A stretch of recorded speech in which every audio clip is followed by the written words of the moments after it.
Gravitation means हमारे सूर्य planet की बात करें अगर हम, या नॉर्मली दो ऑब्जेक्ट की बात करें, तो दो ऑब्जेक्ट एक दूसरे से, मान लो हमारे पास एक ऑब्जेक्ट ये है, एक ऑब्जेक्ट ये है, दोनों एक दूसरे टकरा क्यों नहीं रहे?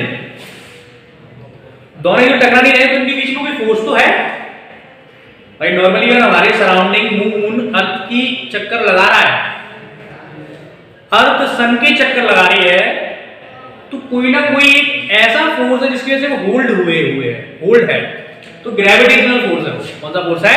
Gravitational force. तो न्यूटन ने एक लॉ दिया था इस पे ग्रेविटेशनल फोर्स पे, कि दो ऑब्जेक्ट है, एक ऑब्जेक्ट का मास है m1, एक का मास है m2, दोनों एक डिस्टेंस पर r डिस्टेंस पर सेपरेटेड है। जो ग्रेविटेशनल फोर्स है इसे फोर्स ऑफ अट्रैक्शन कहते हैं। ये फोर्स ऑफ रिपल्शन नहीं होता है, only force of attraction, mean वो दो ऑब्जेक्ट को अट्रैक्ट करते हैं। और एक नेग्लिजिबल फोर्स है, बहुत ही छोटा, बहुत ही स्मॉल फोर्स है, जो हमें फील भी नहीं होता कि यहाँ पे ग्रेविटी लगी हुई है। तो m1 m2 दो फोर्स हैं, दो मासेज हैं, तो फोर्स जो होगा इनके बीच में लगने वाला वो प्रोपोर्शनल होता है product of masses. Force proportional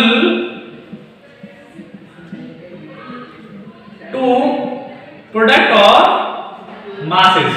product का मतलब दोनों मासेस के मल्टीप्लाई के प्रोपोर्शनल होता है force. Second, force is directly proportional to square of distance between two objects. दो ऑब्जेक्ट की जो डिस्टेंस है उसके स्क्वायर के इनवर्सली प्रोपोर्शनल होता है फोर्स। अगर दोनों को ज्वाइन करें, join equation first and second, तो F proportional to m1 m2 upon r। F equal to आ गया G m1 m2 upon r square, और G is a gravitational constant.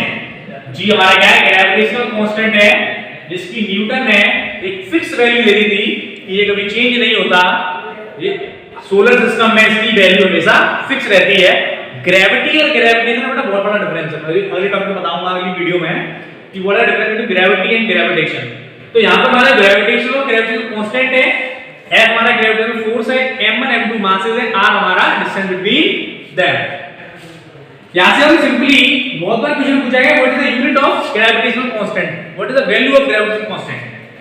From this formula हम निकालें तो G equal to F r square m1 m2। इसके unit निकालते हैं, unit of G equal to unit of F into unit of r square m1 m2। Force की unit newton, S की metre square and mass की kg square. तो G की जो unit होगी Newton metre square, Newton metre square upon KG square is a unit of capital G। Capital G की value होती है 6.67 10 की पावर -11 न्यूटन मीटर स्क्वायर पर KG square. This law is called universal law of gravitation है ये।